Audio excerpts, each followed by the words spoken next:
Building a rock-solid company infrastructure, moving from self-employed into a business system, and why meditation needs to become a pillar in your life. Welcome to episode 35 with the CEO and founder of Valor Media, Michael Valor. You are listening to LenJones Party of Two, where experts and influencers speak honestly and openly about their keys to success. Sponsored by TrueFace.ai, where your face is the key.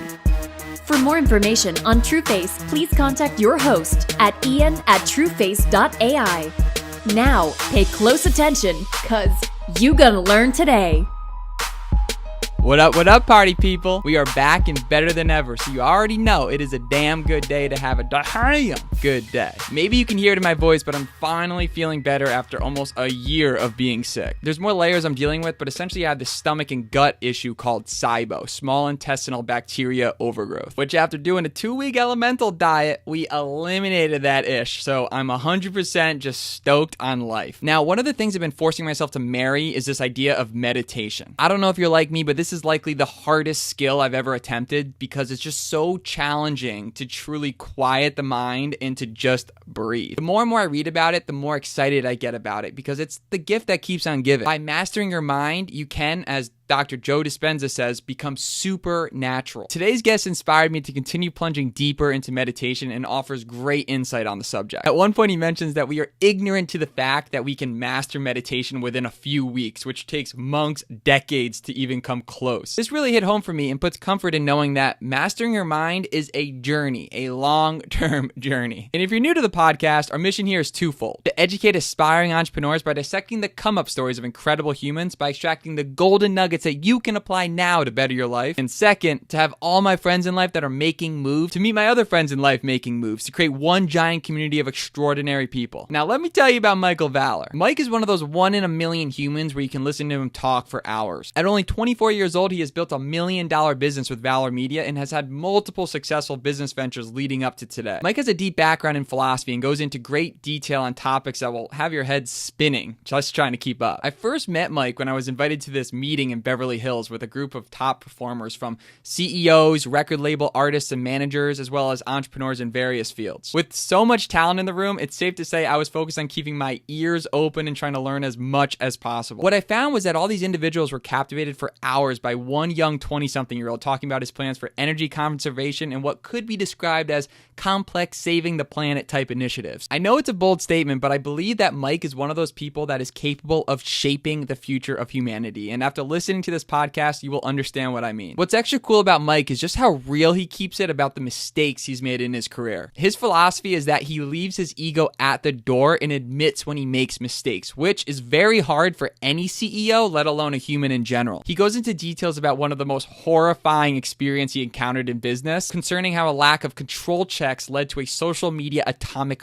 bomb that nearly wiped out his entire business. While most could never recover from such an incident, I found it fascinating how he's able to take such a large L and turn it into a W, which takes true character and perseverance. On today's episode, you will learn why meditation needs to become a pillar in your life, new advances in marketing and advertising, how to build a rock-solid company infrastructure, the incredible upside of being able to employ virtual assistants, and implementing the philosophy of fail fast in your life and business. On another note, many of our listeners have been asking me to put our live podcast recordings on YouTube. So I'm stoked to say you can now find this episode and all future episodes on YouTube, just searching for LenJones Party of Two. Now, before we start, I must say, if you enjoy these podcasts and want to support future conversations like these, please leave a positive review. It means a lot. And so, without further ado, let's jump into it. Boom! We're live with the man, Mr. Michael Valor. What up, Mike? How you doing? What's up, guys? How are we doing? There it is. There's the Valor way of life, that energy that every time I go to your Instagram, it's like you're like a sun. There's planets and there's suns, and you're just a straight beaming hot plant, like just energy source. Have you always been that way? Yeah. Dude, funny thing is that I've never even drank coffee in my life. Like, I don't do caffeine at all. I wake up like this. One time I took like one of those like natural brain stimulant things, and I got locked in a Whole Foods bathroom for like 2 hours. I couldn't get out. I'm serious. You just fell apart. Yeah, couldn't handle it. Dude, I remember, so when I first met you, we were invited out to this dude's like mansion in Beverly Hills, and really unique experience. And I found myself surrounded by like 20, 25 of just these incredible humans, like manager of top producers in the country, some of the brightest entrepreneurs, networkers I've ever met. And I'm in this room just like pinching myself like, holy shit, like how did the young Jones get in the room with these people? And what was crazy is out of all these amazing people, I remember we were all in this theater after this presentation, just hanging out and talking. And all of these super bright minds were all looking in one direction. It was like one person was capturing the attention of all of these superstars, and that was Mr. Michael Valor. And you were talking about some crazy shit. You were talking about energy conservation. Like you were just like Elon Musk's like son is probably like your stepdad or some shit. That's awesome. I would love, like, where did that whole thing come from? Like, what are you up to these days? And I would just love to hear like the origin story, the OG story. I think you're what, 24 now? Yeah, just turned 24. That's crazy. I mean, like, that's nuts. Like, where did the entrepreneur journey start for you? Interesting. Well, we'll take it back to like 15, 16 years old. Like it's like the old days, you know, I was rocking pajamas to school. I was doing like quantum mechanics, like quantum physics in my algebra classes, failing algebra, like couldn't do simple algebra, but I was like doing quantum mechanics under a desk in fetal position, just like writing out like equations. That's just like who I was as a person. I was just an oddity, wasn't really like socially inept, kind of like disconnected a little bit. And I was like super anti-establishment. Like that's like where my core stems from, right? So then I get introduced to entrepreneurship. And at first, obviously, I think this is the same thing with everybody. It's like, you can't do it. You can't do it. That's the main thing. Like, that's the thing that I feel like everybody gets when you start off. It's like, you just can't do it. And it's like, people don't realize it's just like riding a bike or anything else. You can't do it when you start off. And to me, it was like, you got to be rich. You got to be smart to be able to do it. And I was none of those two things. I was a person, what I wanted to do was be a plumber, take $80,000 a year, build an underground lab and start like creating inventions. That's legitimately what my plan was. Like, not going to college. That was my plan. You know what I'm saying? So a little different than everybody else. Entrepreneurship was the key ticket to me to create this overseeing mask of a person that could actually break a pattern. That's what I was looking to do, was to break a pattern.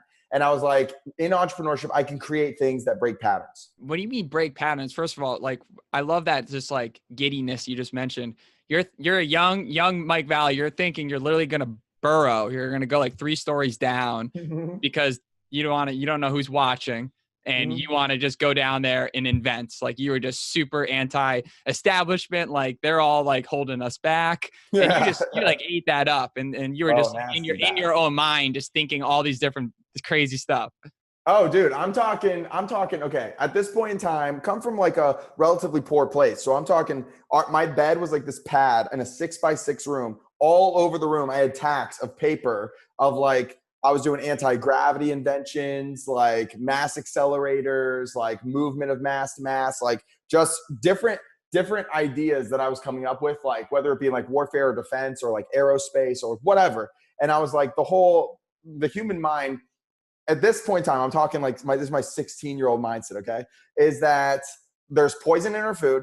Our education systems are messed up, okay? They're openly trying to like subjugate majority of the people, and they create this system so that it's so hard to like get out and over that it's like the people who do like deserve it, right? And the people who don't, they just have to like kind of go through like a mundane, longer form of life, right? They don't get the chance to experience these things. So what my objective was is, okay, who's controlling this? How do I get to that point, right, as fast as possible? Because I'm impatient and aggressive, which has been a benefit and a huge failure in entrepreneurship many, many times over. If you Google my name, you'll figure that out very quickly. And yeah, I mean, that's it, dude. It's like, I just wanted to go there as fast as I could. I wanted to get to the top as fast as I could. I believed I could. I believed I was like those people at the top. And I was like, okay, if I can go create something very, very quickly to get there, then I'll get there like tomorrow. You know what I'm saying? That's what I was trying to do. Out of all those scientific things you're thinking about, different devices you're building and different accelerators or what, like which one was the most exciting to you looking back? Like which one was the all time? That's hard. I believe there's two. One is that I really love, that I'd like to create still to this day. I believe that there's an equation for this, to slow down time expenditure, like on the human body, the effect of time on cells and atoms within a locked in space. So like, let's say I sedated my body and I put like around me, I changed the equation of like reality per se, right? Like my mass, my energy, like to preserve my body in that state could then elongate time further, right? If I change like the equation of reality at that time. So gravity, we can get into it for a while, but like I was thinking like if you increase gravity and speed and then you keep your body in a preserved state, which is difficult. I mean, there's no way to do that right now. That's why it's not done. You could essentially put your person in like a state of hibernation. It'll feel like 2 minutes to you, come out 30 years later. That was one of my things. And then was shielding technology was one of my big ones. I really wanted shielding technology. Like basically you set like a diameter from your body, like a radius from your body, and it picks up heat signatures. So when like a bullet would come at you, it would pick up the heat signature and send a force of energy and gravity at that bullet when it picks up that heat signature automatically. You see what I'm saying? So it would scan the body. It would understand how far away in distance everything would be. It would pick up a heat signature of like what a projectile would be and send something out to stop it. Now, granted, I have had no funding and no research time to sit down and do these things, but I think I call it integrated thinking. And I got it a lot from the NeoThink series, by the way. It's the book that I got it from. So you're thinking about these big ass projects that obviously one man in a basement is going to struggle to make progress with. But the whole time you're thinking, I need to get to a point maybe where I can have a massive operation with the labs and equipment, because long term you see yourself solving these problems. Like this is what excites you, these big time things. That's the whole objective. Yeah. Is to get to that point where we are simplifying and advancing human science. At what point did energy become such like a hot shot for you? Like, are you a strong proponent of sustainable energy and just trying to continue the mission of saving the planet and all of the scariness that comes with all of that? Mm-hmm. I mean, I think first and foremost, we should have like a sentimentality to Earth. You know what I'm saying? Like, let's talk in like cultural speaking, right? So we've got thousands and thousands and thousands and thousands, more years humans are going to be on Earth. You know what I'm saying? Like we're going to exist. We're not going to stop existing. We're going to solve problems and we're going to continue to be problem solvers and adaptive races and live on. My thing is I'd like the planet to live on as well while we're doing that. Very easily, I think culture has two very opposite choices. It's like we could just screw Earth, suck out of it and move on and get somewhere else and build something sustainable somewhere else. I believe that.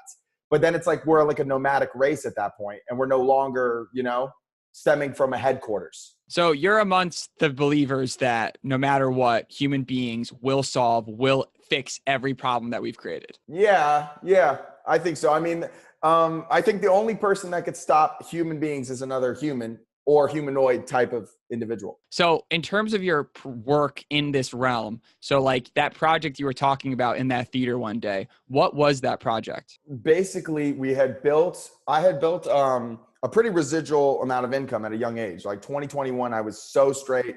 $250,000 a year was coming in. Now that's not a tremendous amount of money, but it was enough for me to be like, amazing. Yeah.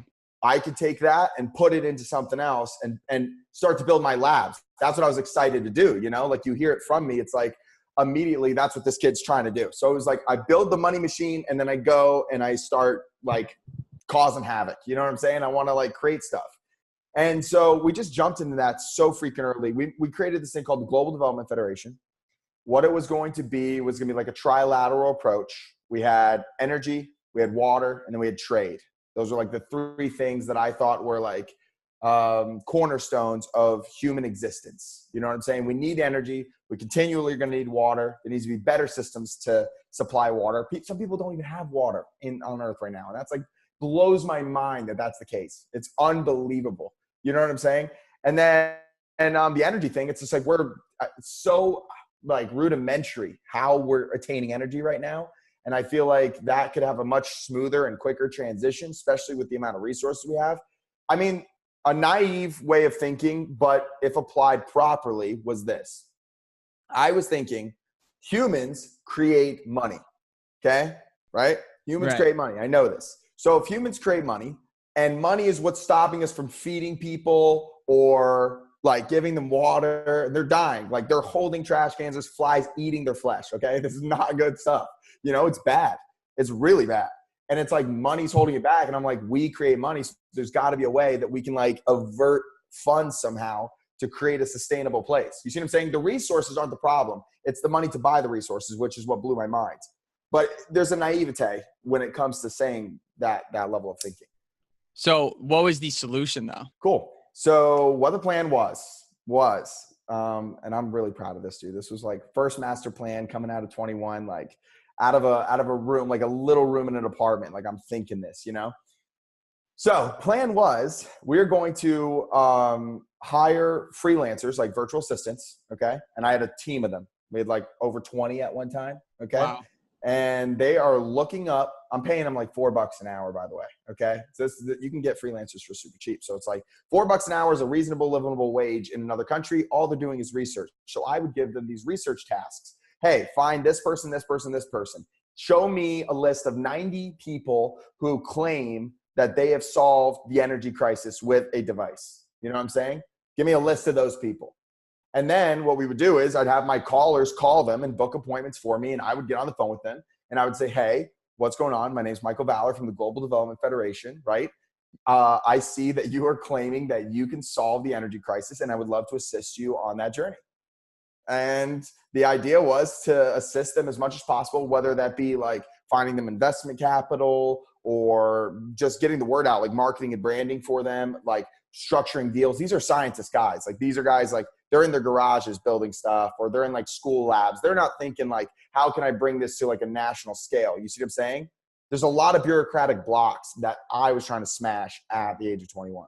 So you're created this little machine. You got your virtual assistants as if you're running 100-person organization. Mm-hmm. And what did you learn in that process? Did you realize like, holy shit, like these people, I can actually get in touch with these huge high-rise individuals fairly easily, just by fairly easily. A few pieces together. And that probably just blew your mind and started to make you think much bigger.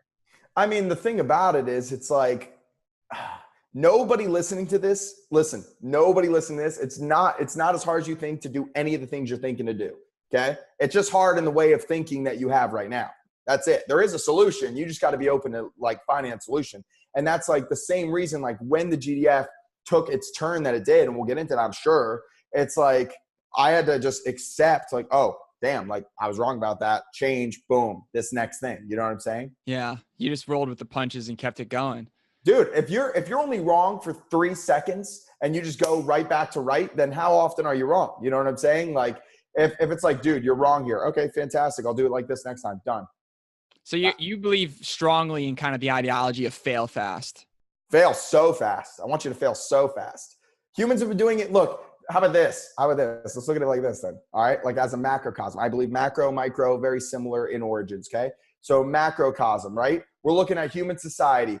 Right now, we try things way faster than we did then. Yeah.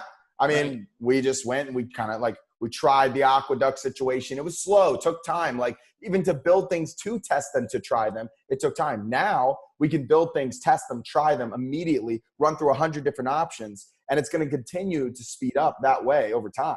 The faster we try and test different methods, the more things, number one, we'll stumble upon in an indirect fashion. And two, the faster we'll come to our answer. Which like maybe individual in your life, like would you say has had the most profound effect in your life? Like when you looked at someone or you met a certain person, you don't have to mention their name or maybe just describe like characteristics. Like, is there a certain person that made you unlock like a special ability that you never knew you had in a sense? I'd say there was like probably two big moments. The first one was when I found out books are real. Okay. When I found out they were real, like they were actually real things. Like, cause before that, my experience with books was reading Mewtwo Strikes Back in 3rd grade. You know what I'm saying? Like I was not reading books, you know, I was kind of thinking on my own and letting go. Honestly, I was so anti-establishment that I was like, I don't want the books in my head. I want my head to be my head. You know what I'm saying? And then, so that was crucial to me, like jumping into the minds of geniuses really quick and reading their books. I think that was a pivotal point. And then number two, I'd say is just the person that I met that I would say like I vibed with the most probably would be Luke Hessler. That'd be like my best friend guy that I was like really connect with, that like he didn't stop me from talking, I think. And that just allowed me to go further. Like boundaries are breaking because of that. You know what I'm saying? Yeah. For the listeners, we did a podcast with Luke about 5 or 6 episodes ago, and phenomenal human being, just moving things forward, leading by example, making moves. And it's really cool because I found that we were all in this company called Vima together, which ultimately led to so many amazing relationships. But out of all the different teams and groups I met, these Michigan kids were always just like brothers in arms. Like after Vima, they continued to go on and build businesses together. And there was just this amazing entrepreneuric society that was built amongst people believing in each other. And I think the big lesson there is when you get really smart people that are driven together to move each other, they just help and make each other such better people. Would you agree? Oh, 100%. 100%. I also entice you to find your exact opposite in business. And like, if you two could be malleable in the same room and you're just so opposite in ideologies, you will find like, I mean, we were doing leaps and bounds, quantum jumps in learning, understanding, building infrastructure, work systems, like what was possible. And it's just because we were so different. You know what I'm saying? We were challenging each other's thoughts and allowing those challenges to take place. Yeah, and a lot of times people see stuff in you don't see in yourself. So maybe you take someone like Luke that like, holy shit, this kid is a little super genius. I got to see what else he can do. What else can he do? And now, and you just keep going down that rabbit hole. And you mentioned that you created this kind of money machine at an early age. Obviously, financial freedom is something that every human strives to do. I think that we as young humans think that it's the most important thing in the world. And then as we age, we realize it doesn't matter, but it does matter to a big degree at a certain level, because without money, nothing moves. It matters a lot. Matters. And at what point for you was that like breakthrough? Like how were you generating this huge cash, like at an early age? And like, was there any like big hiccups during that whole operation, or was it pretty smooth, would you say? Hiccup City, bro. Hiccup City. Talk about Hiccup City. Here's the thing. I've created financial freedom. And this is funny. I've created financial freedom 3 times. I'm on my 3rd time where I'm like, this is my biggest time too, which is awesome. Like every time that it's gone down, it's came back bigger. And that's a really crucial thing for entrepreneurs to know in general, especially when you're starting off. Because the thing about it is you think like the first one goes down, you're like, no, like I'm ruined, and the second time it's like, it just happened. Like, how could it be happening again? And it's like, it's going to keep happening. You know what I'm saying? It's going to continue to happen. You're going to go down and you're going to come back bigger and better every single time. The decision about it is, do I continue to move forward or do I not? You know what I'm saying? Mm-hmm. And I know that's pretty cliche, but that's legitimately like what has kept me in the game for so long, you know? Yeah. And what was that like first business? What were you guys doing? Average Joe promo, man. Average Joe promo. That's dope. Yeah. By the way, LLC still exists. So like on all my credit cards now, like I'm swiped for 30 G's. It's like Average Joe. Like that's all I am, baby. That's it. So I think that's cool. It's kind of got like a symbolism to it. I've always kept that as just being my first business. We were 16 years old. We were working for, me and like some of the homies were working for a newspaper, and we were selling newspaper ads. So marketing and advertising has always been my shindig. Right. Like, I loved that. That was my move. And that's what brought me into like meeting like Luke and like the Vima guys in general, was because I was already winning in a traditional business space. I had not even heard about network marketing at all until I was 19, 20. You know what I'm saying? So I did 3 years traditional business, like no holds barred. What we were doing is, and I think this is really easy, by the way, right? Especially right now. I mean, this is crazy because even 5 years ago, it was way harder. Creating cash now, simple. You can find somebody who is already doing it very, very easily. They're trying to have you find them. You know what I'm saying? They want you to. You can study so much of their free material. YouTube University is real. You know what I mean? And you can pick any avenue. I got like ATM businesses, Amazon automation, social media agencies. You want to go into sales, real estate, whatever. Go and name it. You name it. Like people are doing Forex trade. Name it. You can literally sit down and find someone who's already succeeded in it and just win pretty almost immediately. Like you could see results in like 3 months tops, and that's nuts. Like that's nuts. 100 years ago, people are apprenticing at shoe shops. You know what I'm saying? Like trying to learn how to like whittle heels down for like years. They're like, I apprentice here for 7 years. Now it's like 3 months and you can learn a brand new skill. You just got to go all in on it. I think the biggest fault of our generation when it comes to money making, if we're just talking about simple cash generation, anywhere between, and I've seen, just for me to speak out and like be honest and open about things, is I've seen anywhere between like 5 G's a month, which is like, hell yeah, you know, you're making money, you're feeling good, all the way up to 100, 120 G's a month, which is where we're sitting at now. And it's like, that's a big jump, but the things that I learned along the way, every single level was different. 5 G's to 25 G's, totally different. 25 G's to 50 G's, totally different. 50 G's to 100 G's, totally different. And I saw something you were posting the other day, and it was about like Robert Kiyosaki and like going from like self-employed to a business system. And I think that was the biggest number one point in the last 2 years anyway, that I've gained in entrepreneurship, was going from being a self-employed guy who was making 5 to 25 G's, fluctuating based on my current business success, whatever that may be, all the way up until creating a business system, which is Valor Media, current company I run. And now it's like we have a system in place, right? Operations, there's workflows. I know what positions are needed to complete certain jobs, how many hours it takes for those jobs to complete, monetization of those hours. You know what I'm saying? If it takes 23 minutes to create this job, to do this job, whatever it is, okay? And I'm paying someone $8 an hour, then that costs $3.70. And I can perform a human task for a client that they would now think to be like more than that $3.70. That's where the business margin is. See what I'm saying? But I'm making cash off the training, the operations, the workflows, things that they can't do or don't have time to do or think they have no capacity to do, right? Right. The one big nugget there that is so crucial is you mentioned all this easy access to all of this information that you have at the tip of your fingertips. But the hardest part, which seems like the easiest part, I feel like, is just staying focused on something for a long enough period of time to get good. And like you said, 3 months is a long time for our generation. I know. All the social media distractions. And it seems like you can really lock in. So just before I lose, what was Average Joe Promo's first doing? Okay. Average Joe Promo, this is like 8 years ago. We really got rocking with this, maybe 7. And we were building Weebly pages for local businesses. Okay. We were doing web design. All right.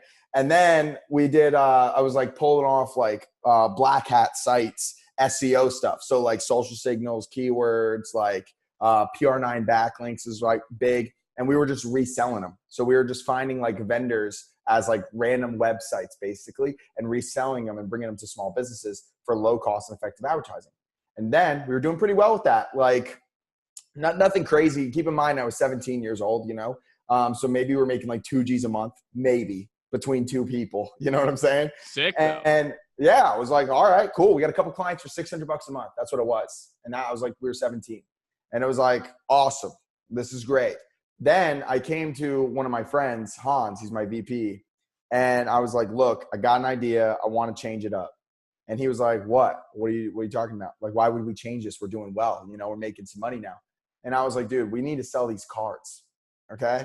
And what a life change that was. What a life change that was. Cause like, they're these little cards. You've seen them. You've seen football teams sell them, you know, they got little businesses on the back. The tidbit with ours is that it's good for a year. It's not like a one-time use. You could keep using it to build buying habits for the businesses. Is this like a card that has like value to it so that you get businesses to like, if you use this card, you get like $10 off at this store and $10 off at this, like that? So it was like these famous deals at these places that were exclusive to the AJP card. And the people we sold it to can use it all year long. By the way, it's a great business model for anyone listening. Cause like, if you can duplicate this, like it's just stupid money, seriously. But we had these great deals on the back of this card. People were using them over and over and over again. Right. And so what we did is we had access to the high schools. So I created this thing called the PowerUp Program, where basically we would go into high schools and we'd talk to high school kids about entrepreneurship and like how to like leverage business and put something on the resume. And they would all sign up to sell cards. And we put a minimum, and I was like, you got to sell 20 cards a week. And the cards were $20. Okay. The cards were $20 to each like house. So they would go door to door and they would sell cards and they'd build like, dude, the kids were building like crazy good confidence. Like they were getting really like full of themselves, like loving life. Like, oh my gosh, like they're door knocking, you know, it's not an easy position, but they were making sales. So the kids made $8. I made $8. And then I had managers over the kids making $4. So I didn't even have to touch the kids. I didn't have to deal with the kids. You know what I'm saying? So my managers were in each district, which were my friends basically. And they were like keeping the kids on track to sell 20 cards a piece. And we had 20 or 30 kids at each district. You know what I'm saying? So, and I'm making $8 a card on every kid in the entire district. You know what I'm saying? It got big very quickly. So was it just like a straight cash business? Yeah. I mean, the thing about it was I would walk into the bank with like only 20s and checks. And I would have like hundreds of checks, hundreds of $20 checks. Well, I remember one weekend we did 33 grand in cash and checks. And I walk into the bank, I'm 19, and I'd be like, put this on the bank. And then I had to stamp each check. I remember we bought a stamp and we were like thinking about buying a stamp too. I'm paying $250 in rent at this point in my life. You know, like I'm 19 years old, you know, we're ramen noodling it like crazy, you know, and just making cash. Yeah. That was the first business. That's insane. At what point were you like, shit, I'm in over my head? Like when you were doing that? So it was when it started succeeding, I think there's like a meme you always see, right? And it's like, you're not always scared of the failures, you're scared of the success. So like when it starts succeeding, you're like, oh damn, like what's going to happen? You know, like taxes, like I don't know anything about that, you know, like is that a problem? Like, could we keep the kids? What happens when the kids go away? And so we got really big, really, really fast and churned like a stupid amount. And then the kids, like, the thing about that business is you got to keep going in and pumping new sales reps up, out, and like, then they go to college and they go and do their own thing. And now you lost your sales team. So it's like, go back to high school, train those kids again it's a little rough of a position, but during the runs, you're making killer cash.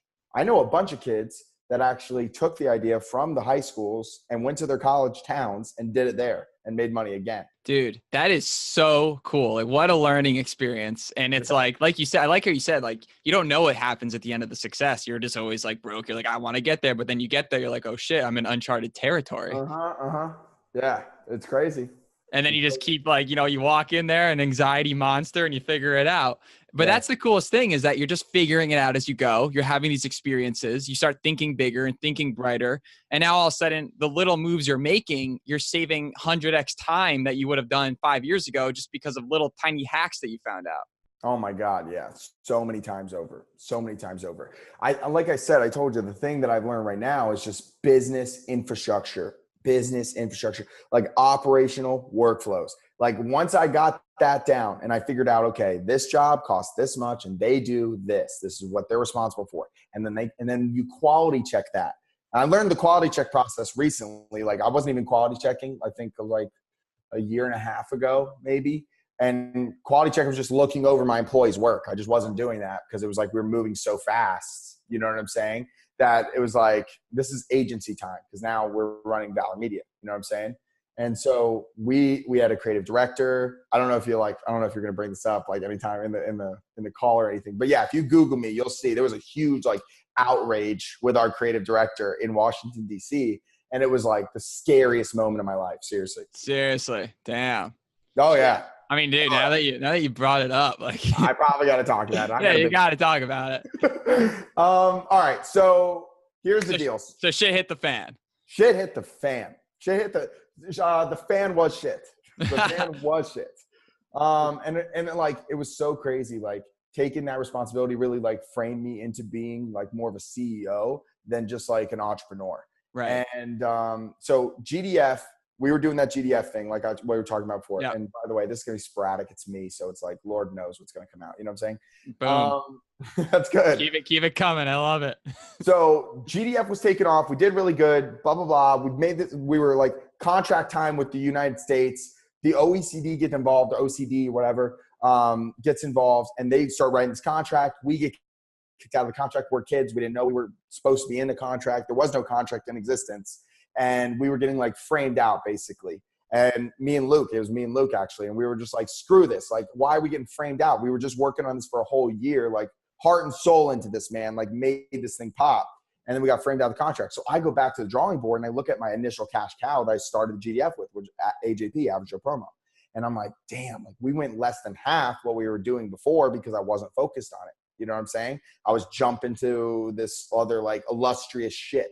You know what I'm saying? And I didn't have a proper infrastructure. It was running off me. And so I was like, I got to go back into marketing and advertising, obviously. You know what I'm saying? Like that's the move. That's what I know. And yeah, so we started rocking and rolling. I went to before we get into everything else, I went to a mastermind with Leo Burnett, big advertising firm in Chicago for the World Future Society.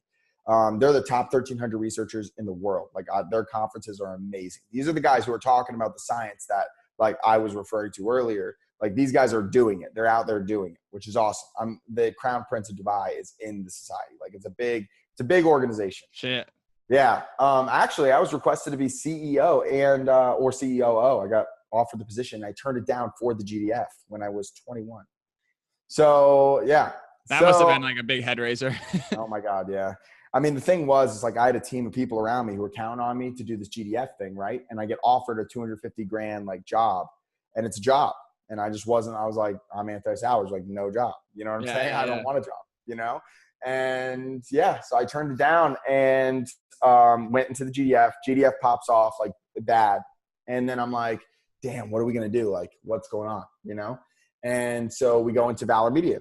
And so is that when when you say the shit hit the fan, like was that the incident that you're referencing was just really bad? No. Okay. No, that wasn't even as bad as what's coming up. And that was bad. That would have been life shattering. I mean, it was confidence life shatter. The PDF situation by itself. This is the good stuff. This is the juice. Keep it coming. Yeah, dude. I love the juice. It's just about being real, dude. That's the thing to me. It's like 100%. Be very open and honest. I feel a lot of people like to put like a face on and act like things aren't actually happening. Mm-hmm. And it puts this like distortion on what entrepreneurship is. And you got to understand, I have been ransacked multiple times in entrepreneurship, like poof, like just to the side, like tackled by life. Life happens, especially when you're trying to move fast, you're trying to build big, you're trying to live unreasonable. It's like, dude, unreasonable things are going to happen to you. You're going to get cut out of a multi-billion-dollar contract. It's going to happen. You know what I'm saying? Like we caught it on Zoom. The dude was like, yeah, I like straight up lied to you. And it's like, nothing you can do about that. So watch out for that. Get it on paper. That was the lesson. Done. You know? So next thing. So I opened this advertising agency and we do some big stuff for like big Fortune 500s. We had like Walmart campaign, Travel Channel campaign. We did good stuff, like regional, not like national, but good, awesome, big things. I meet this guy named Johnny from Johnny's Pizza here in Raleigh, North Carolina. He hears about us. Okay. I'm very connected in the political space here in Raleigh. This is Raleigh. And we were doing like stuff for the mayor's campaign. The county commissioner is a current client of ours. Like, so we were pretty well known. And this guy approaches me and he's like, I want to be the most famous guy in pizza. And I'm like, so imagine you're going from a US DOE meeting where you're pitching technologies to this guy's now saying he wants to be the most famous guy in pizza. And you're like, that's pretty cool. That's pretty cool. I've never heard of that. I was like, I never heard of that. And I'm just like stayed open and malleable to life and whatever it leads me to do. So I was like, okay, let's try this. Good. So we get into hospitality. This was 2 years ago. Okay. And so we get into hospitality. I'm blowing up. Like the agency's kicking ass. The reason being is because we founded this principle called impact marketing. This is where we're at right now. Okay. And impact marketing is basically where I am guerrillaing the hell out of the sales process. So I have sales admins because admins is my game. Like that's what I'm good at, you know, training human resources is what is boss. Like that's the thing I could do the best. So it's like compartmentalizing and building them like a machine, human resources to do something. So what I did was I have all these sales admins in the direct messages converting people all day long for food sales. So like if we're selling pizza, I can guarantee you 50 new customers to your restaurant in a day if you want that. You know what I'm saying? Crazy. Plus modularizing that to be super cheap. So we got the product cost down to like $500 to $800 a month.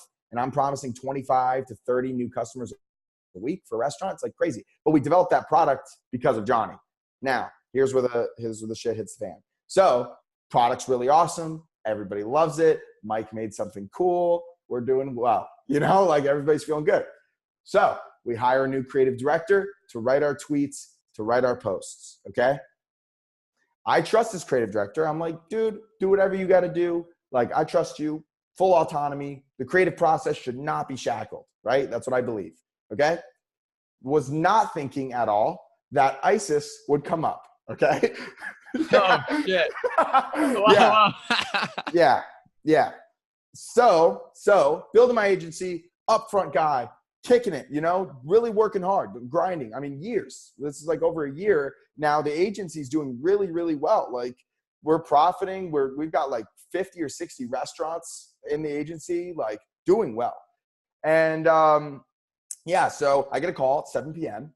and it's from my friend Peter, who owned the restaurant at the time. And he's like, hey man, like, we got to get this post off. Like, what are you guys thinking? Like, get it off. I'm like, what are you talking about? Like, I didn't pick it. So I'm like, I don't know. Yeah, of course. Like, no problem. We're 24/7. So like, customer service is like one of my big things. I care about that. You know, like, everyone I work with is my best friend. So I go in, get it off immediately. I'm, dude, I'm so sorry about that. Like, I don't even know what that post was. I didn't know. It was like an execution post of like this world famous journalist, this amazing guy. And he's in this like derogatory ISIS post on one of my clients' pages. And I'm freaking out. Okay. I'm like, oh my God, like, that's not good. That is not good. Like, even for the reason of like, just, I'm upsetting this guy, you know, like his memory, you know, and I care about legacy. Like, that's my biggest thing. So this creative director just went off and did this post without even thinking, kind of, and it just.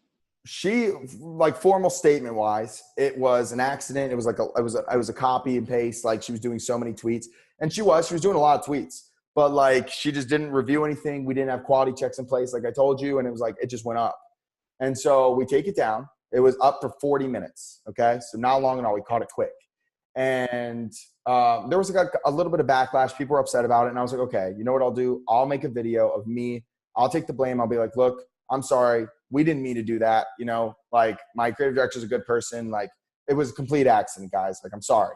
And I took it lightly because I didn't think anyone was going to be like really upset, like truly upset about it. Plus, I didn't think that many people saw it. I was like, look, I'll just apologize. I'll come out and I'll say, hey, it was us, you know, like, put your hands in the air. I'm I didn't mean to do that. My bad. Like, yeah. Oh, yeah.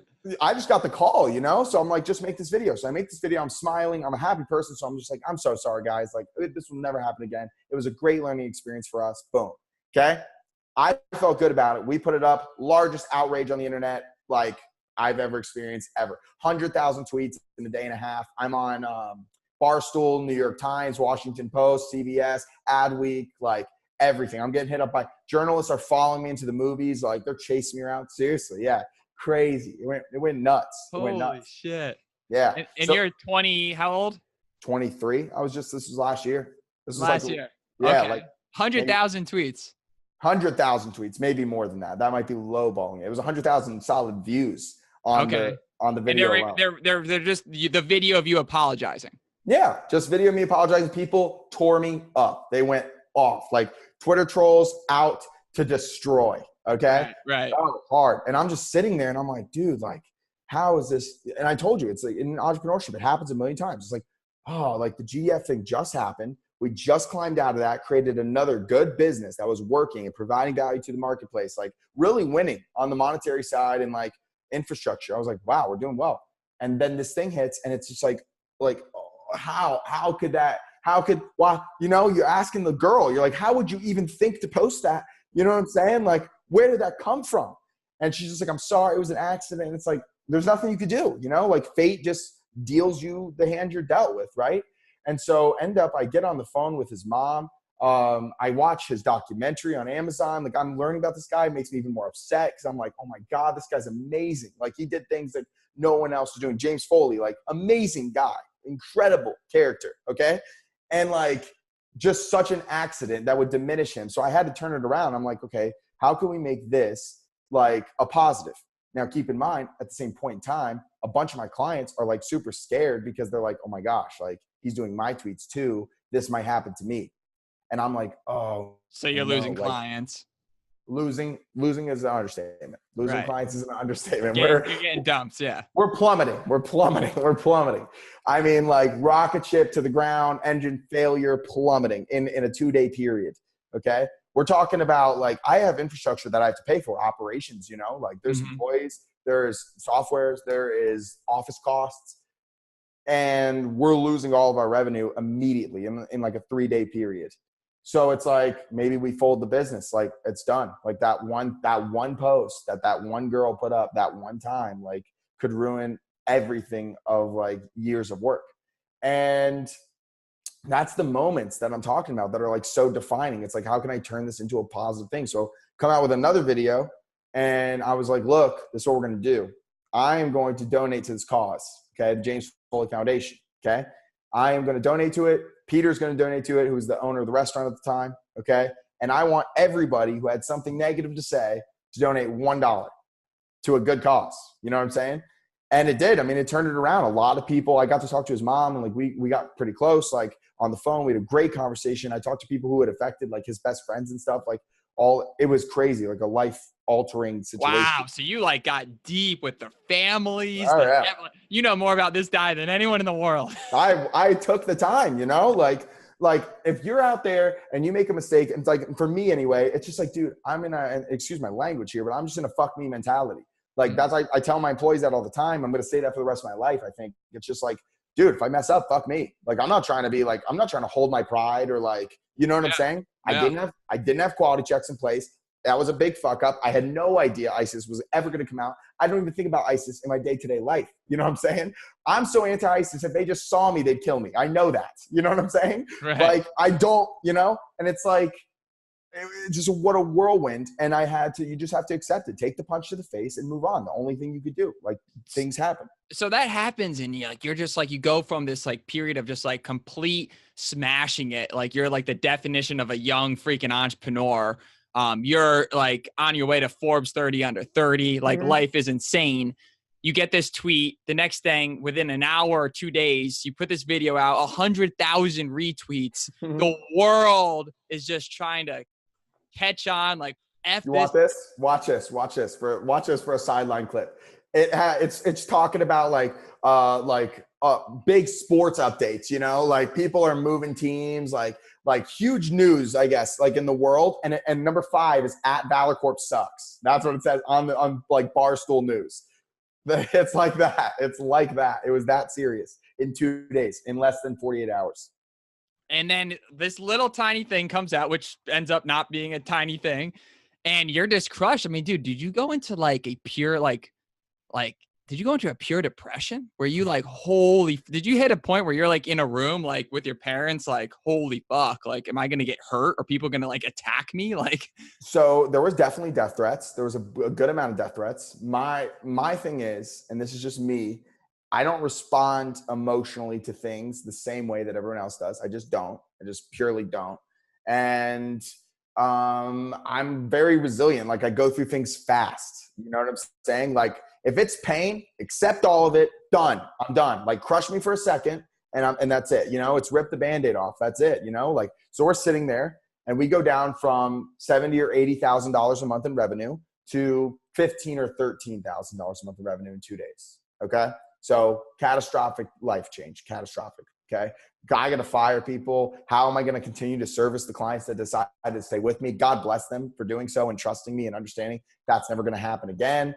Now we have to create quality checks, workflows. How can I get quality check managers, operation managers to like look at posts before they go up, like get approval by clients, everything. So the company completely changed in that moment. And I think at the core of it, what we did was we raised revenue for a really good cause. We're still doing it right now. We're talking about something that's like, oh my God, James Foley is like a legend. This guy's a genius.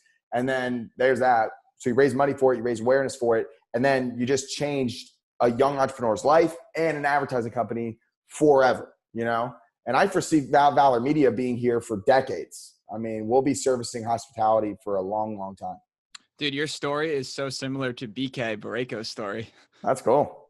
I'm down to be in that club for sure. They went from 221 million to -7 million in 2 days off of an allegation. that they ended up winning in court, which is just insane. That is that whole story for everyone listening in. I think it's episode 8 of the podcast. It's insane. It's insane. And you'll definitely be hearing more on that when he publishes his book and some other cool things. But that's crazy, man. And like, in terms of like saving the brand, what goes through your mind in terms of saving the brand? Like, do you look at that? Like you bottle it up, you put out this good stuff. Valor Media, is it like one of those things that you got to change Valor Media to something else? Or is it just, you got to flood it with the good and just bring it down? I think if the ideology is that I have to change the name of the company because of a mistake within the company, then Nike would have changed their name. You know what I'm saying? H&M would have changed their name, these massive organizations. And how about this?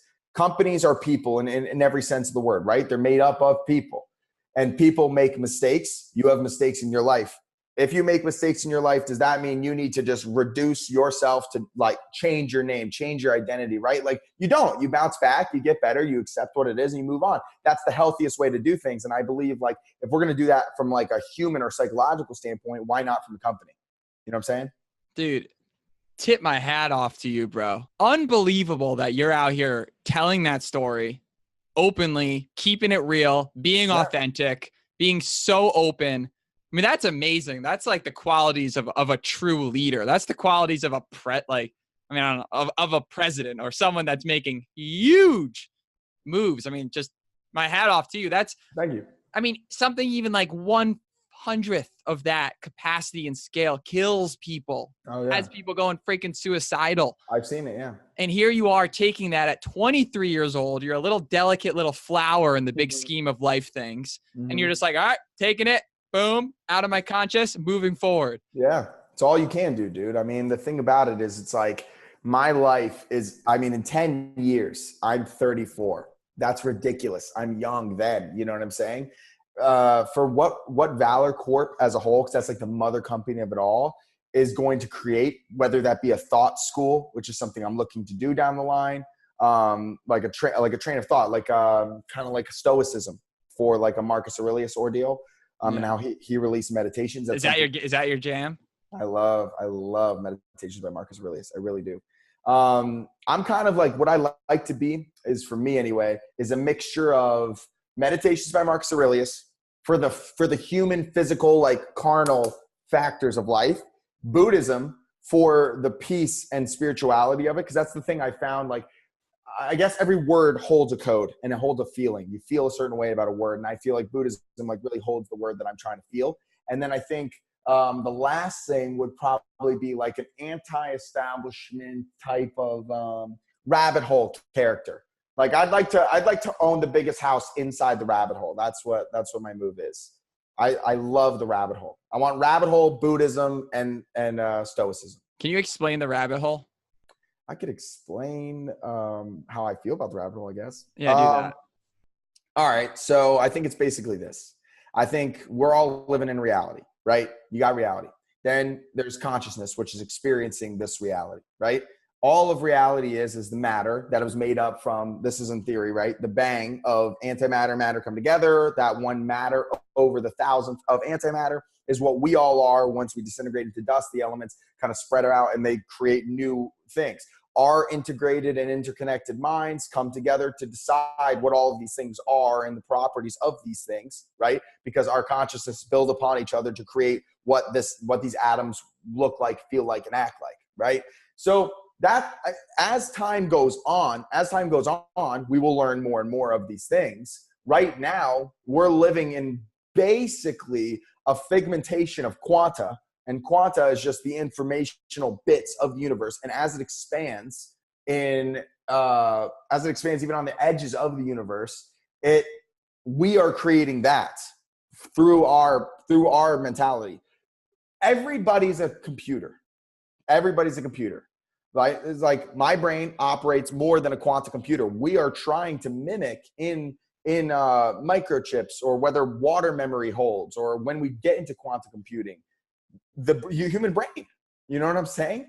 And so we've got this huge computer, and everyone's got a computer, and all the computers are connected, and we're all kind of creating like this operating system, which are like these laws that like we all kind of have to abide by, right?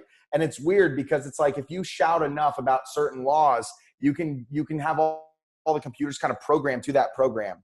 And that can kind of change the wave of like how things happen. And it's so slow and monotonous and like subtle that you can't tell the distinct difference because our eyes are so carnal, right? You don't see because of our time expenditure as humans, right? But all of these ideas, all these ripples variably change everything all the time. And I think we're just living in that gigantic pool of like human paint, and it's just always changing and shifting. And you have an option. It's like you could be a loud megaphone that's like trying to change the codes of all the computers around you, or you can just operate on your own code and think that like if I make my code strong enough, it'll start to like create something more solid that people can latch onto, right? So like if I create a thought school or an ideology, right? Like even in a religion, in my belief, it's like that's a affirmed belief that a bunch of computers have decided to say this is it. This in writing is what it is. And because of that, it adds power to that thing. It doesn't take away power from it. It adds power to it because all the computers are believing it. You know what I'm saying? Yeah, so, dude. Everything's got its origin, and you're looking to create a whole new infrastructure. Trying to create a new origin for sure. Dude, that's insane. And what is someone like for you? You're doing all this stuff. You're running this. Like, what are like on a daily basis? Are you waking up? Like, what's your like day to days? Like, what's the dailies that you're doing? Like, cool. What are some things that if you don't do, you feel like you can't operate correctly, and or the things that just make you feel like euphoric and just make you work better? Okay. What's the schedule? So every day has to have meditation in it. Every day has to have meditation. I think meditation is an ancient art for a reason. It's very important to silence the mind. The body speaks, meditation helps. Done deal. You know what I'm saying? Like, how about this? I mean, let's just drop this little piece of information into the pool. Placebos exist for a reason. Okay? Like, that's it. That's it. Like, your mind can decide things. I'm sorry, like that's what it is. The reason why someone can respond in a variable test group with a placebo the same way that they do if they have the actual drug is because they believe it's working. They believe it's the actual pill without a shadow of a doubt. You see what I'm saying? And I think getting in touch with those inner thoughts of my brain helps me decide my spiritual awakenings in order to become a better leader, better CEO, better father, better human being. And if I do look to create an origin of some sort, which I've been very silent about, for the reason of that, I had the Golden Movement. Obviously, that was like a large scale organization. People were going crazy about that. And it's a thought school. And I didn't want to create a thought school until I was ready to create a thought school. And my job is to come up with as clear of a thought school in my own head as I can before I bring that out into the world. I don't want to create a totem pole that has a weak foundation. I don't want to create a business that has a weak foundation. You know what I'm saying? Yeah. So you do meditation every day? Every day. I do meditation every day, and I get distracted every day and continue to talk about things down long trails like I just did.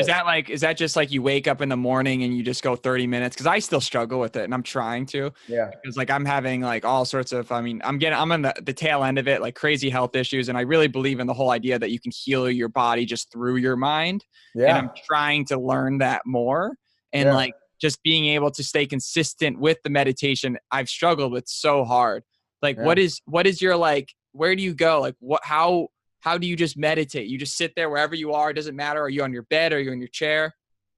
Okay. A couple things. Number one, visualization's big help. Big help. Okay. Visualization. Visualize where your awareness is. You can close your eyes and think about this spot. You can just think about it. And you'll feel your awareness is coming to the spot. Like, it's like, I can pull my concentration. When you're like, let's say you're playing pinball. I'll bring it to like civilian life. Okay. You're playing pinball and you're looking at the pinball, and you're really watching it and you're staying with it. Your concentration's on that. You can do that in your own head when everything's silent. Okay. I think people get discouraged very easily when like little thoughts pop up and it's like, well, how could you not? I mean, look at this thing. Like, it's in our heads all day, like notification. I feel like my phone's buzzing when it's not. So in order for us to shut off our minds, you got to understand, like, it's not going to be you're not going to just sit down and go, thong, and you're gone. It's like, it takes a very diligent training practice. They were doing this in Tibet for decades before they even thought they were good at it. You know what I'm saying? Like, it's a part of human life to learn and master your mind. So there's that. And visualization of concentration is massive. I use dark rooms. So I'll go into like a closet and I'll sit there in the closet and I will meditate until I feel that it's time for me to come out. Until like I can be in there for 2 hours. I've done that many times. You'll just deep breathe and just just focus on your breathing. I'm gone. Yeah. I do it when I'm getting a tattoo. I'll go zonked. I'll zonk out. Like the pain of the tattoo won't affect me because I'm not in my head. I think this is the second thing I was going to talk about that.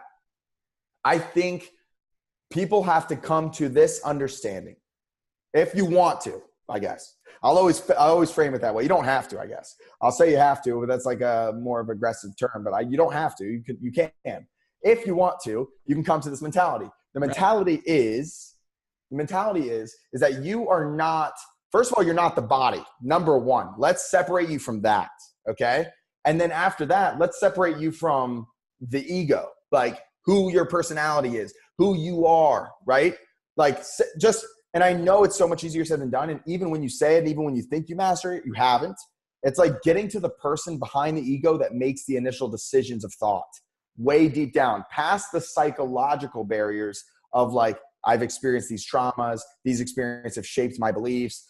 This is the person that I am. This is how I act, whatever it may be. I'm talking get to the conscious decision maker in your brain beyond your psychology. Damn. Yeah, that's something that I'm always trying to get better at. I mean, I love how you mentioned it. Your whole life is spent trying to master the mind. Yeah. And if you're not focusing on it and studying it, what are you doing? I mean, that's the thing that's controlling everything. It's controlling everything. You can't breathe without it. You know what I'm saying? Like you can't do, nothing. People are like, imagine this. You're getting lost. People get lost every night in their minds in these dream worlds that are created in their minds. How about this?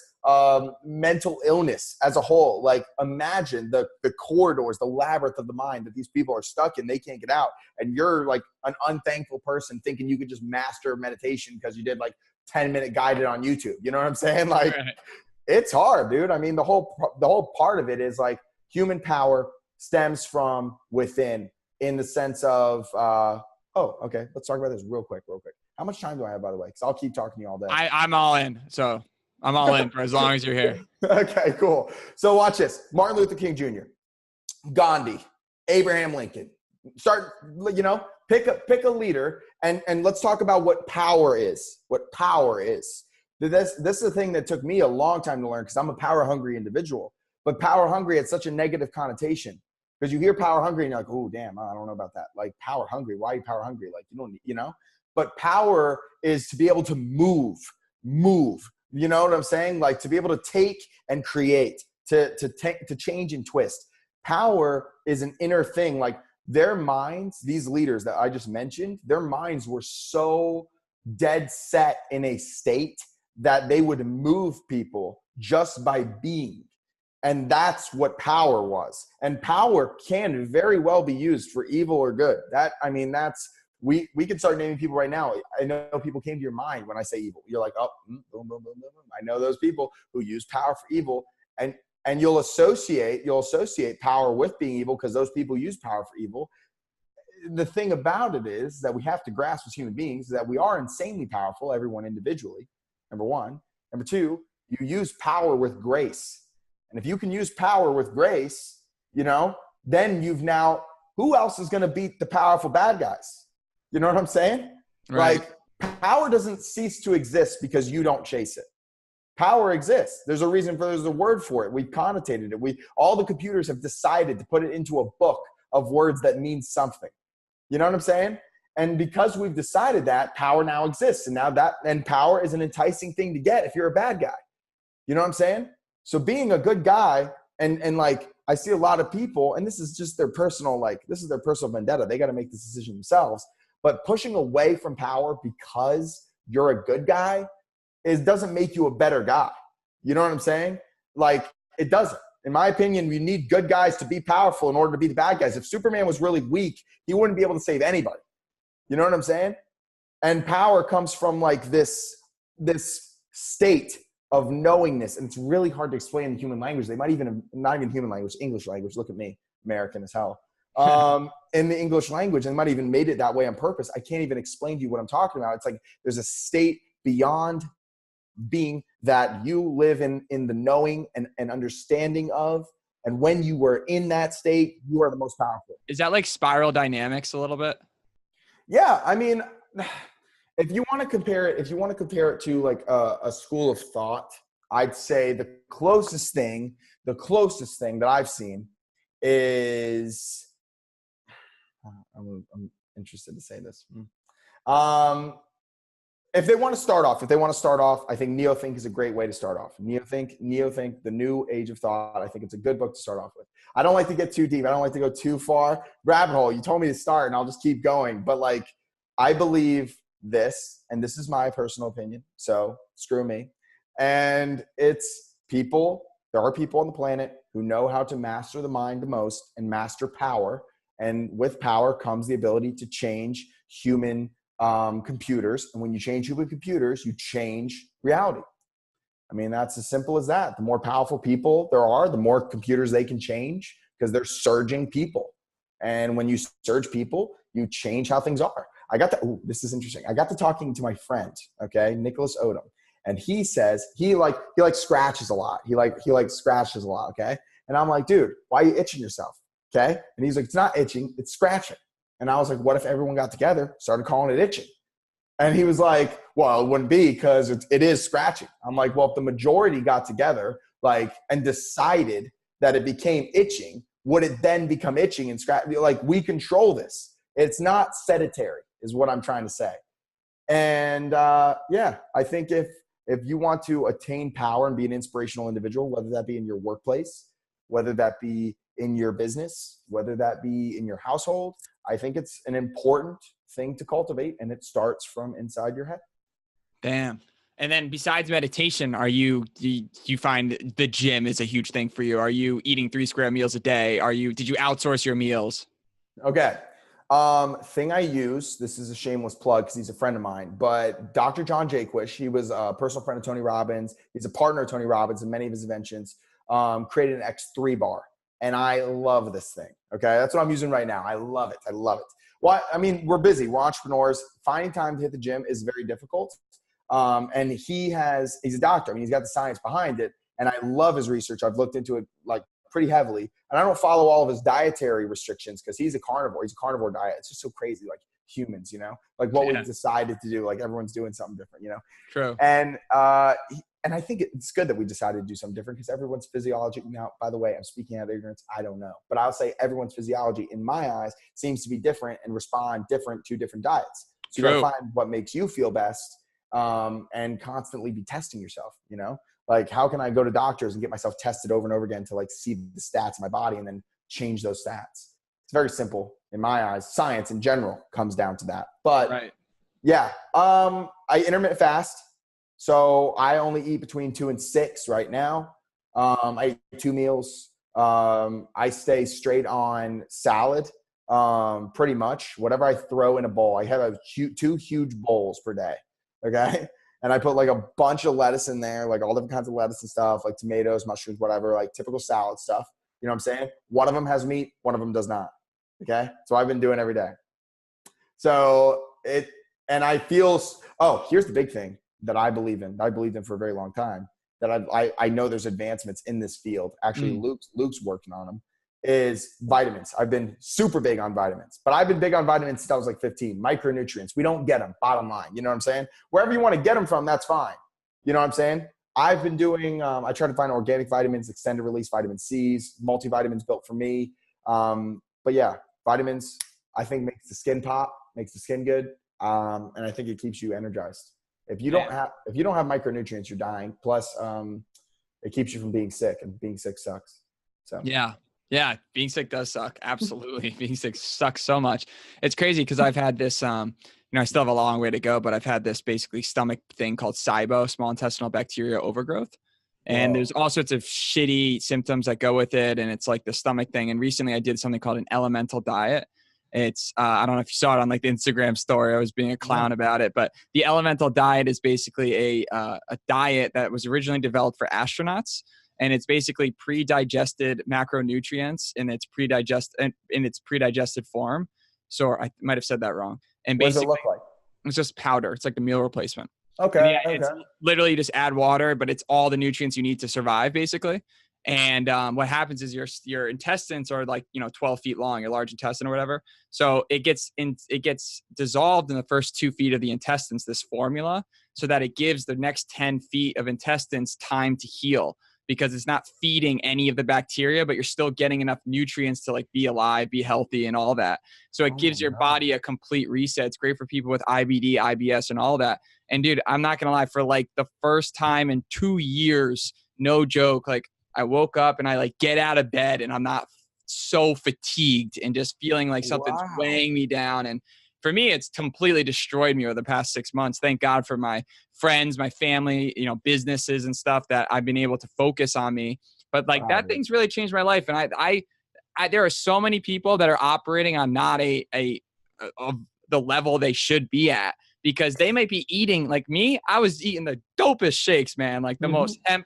hemp seeds, chia seeds, all the different I types of know seeds, you were. Yeah, I saw all the stuff, like that. Chef Jones up in this stuff. But I would still feel like shit. Like Yeah.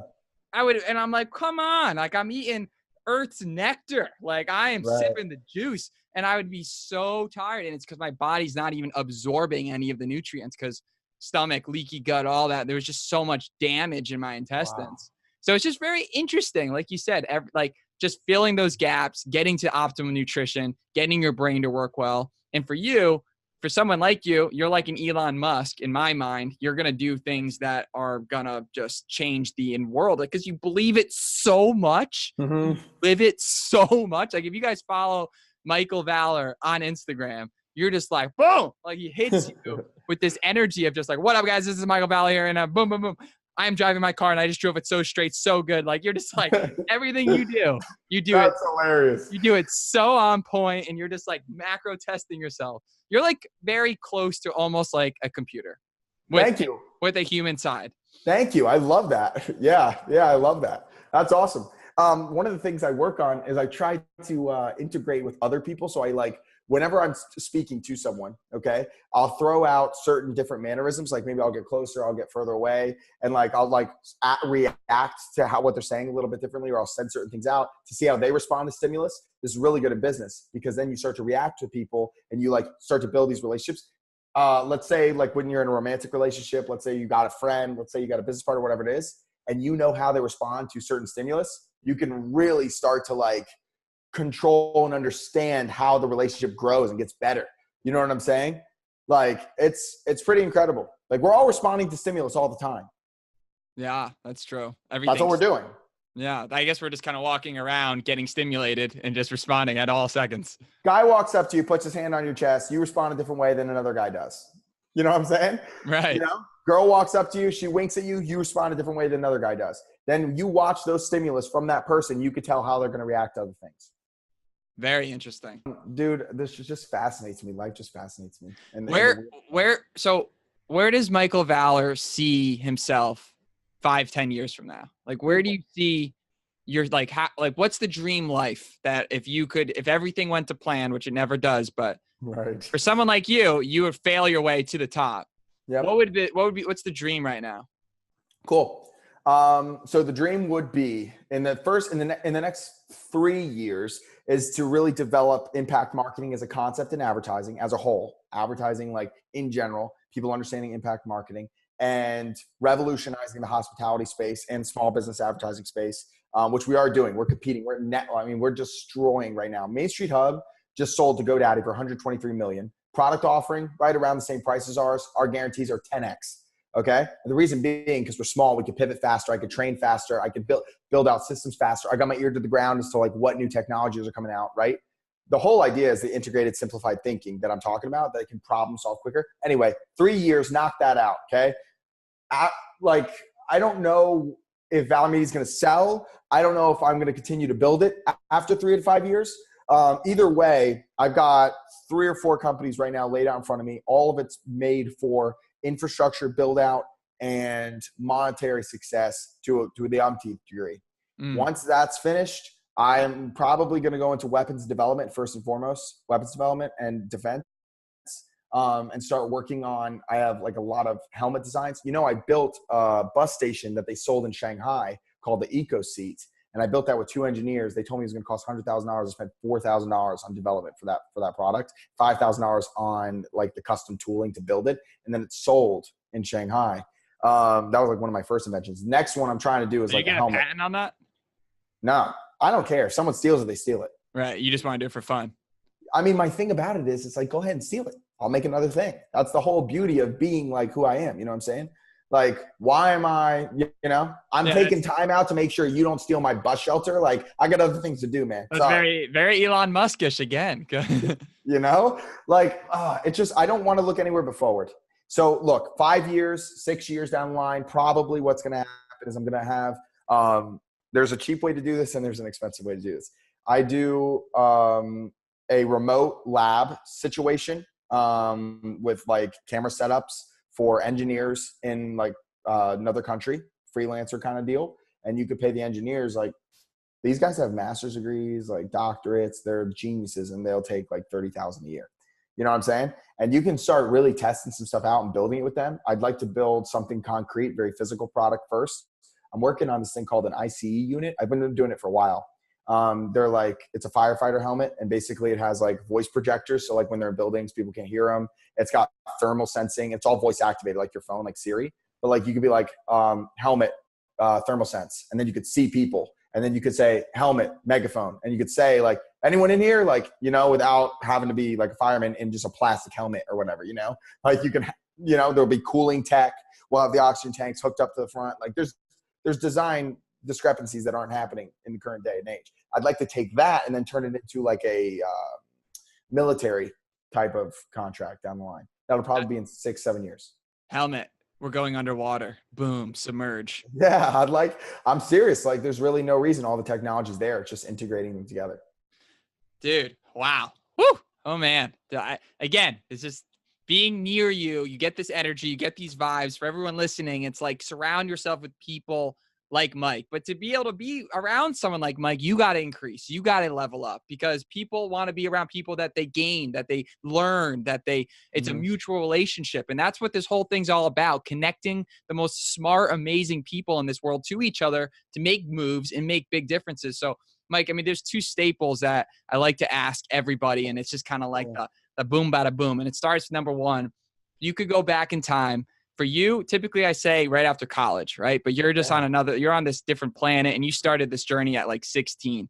If you could have went back in time at 16 years old right now, you got like 2 to 3 minutes, whatever, and you're staring in front of yourself like you're having like, I don't know, you took acid and now you're like, what the hell? I'm looking at myself. You're like, listen, Mike, you got 2 minutes. I got 3 things to tell you. What would be some things that you would have told yourself that would have saved you a ton of time, money, and maybe just problem? You know what I'm saying? I would have said invest in Jeff Bezos. I would have been like, read the Kabbalion, focus on operational infrastructure, and stick with marketing until you have too much money you don't know what to do with. That's what I would have said. Stick with one thing. I'm like, if you guys are changing up what you're doing very consistently, that's just not smart. From a business standpoint, you got a market. There's a market. The market has competitors. You compete against their product. Your advantage is that you're smaller and you're faster. You're newer. You can come up with new things. See what your competitors are doing, match what they're doing, take the price a little bit higher, offer way freaking more, modularize it down. Now you got a product. And you can pick that for any industry. Go to any industry, pick any company, and you can compete with them right now. Yeah, that's it. That's the recipe. What resource do you think would educate someone on operational development the fastest if you had to? Is there any way to learn it without just physically going out and doing it?